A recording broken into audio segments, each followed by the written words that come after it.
ay stress now. Okay.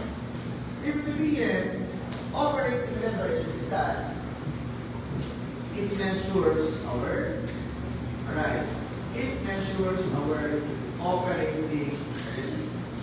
Okay. As well as leverage here is risk. Meaning to say, operating leverage, it measures your operating risk. May question last, ano ba ang mga operating risk? And that would be your business risk and your day-to-day operations. Your day-to-day operations. And that would be part of your operating risk. Okay.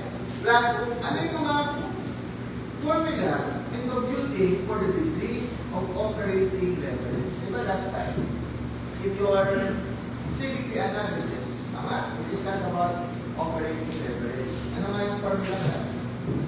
You have a word?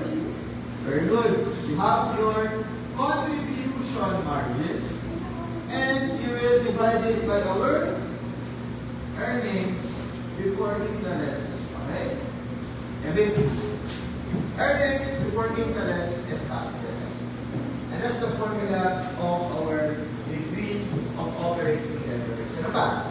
Another formula for the degree of operating leverage that there would be change, percentage na niya, or peso na niya in your earnings before interest and taxes. And you will divide it by change, percentage or peso na niya in your sales. Please take note of this formula. Ibig sabihin, if there would be corresponding change in your sales, no? There would be corresponding change in your earnings or earnings before interest and taxes.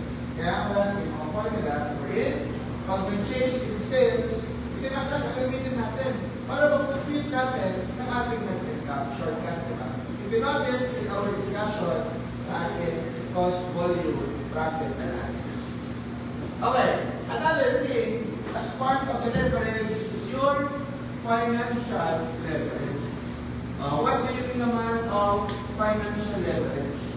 Again, risk pa rin for us, pero it measures now your very good financial risk.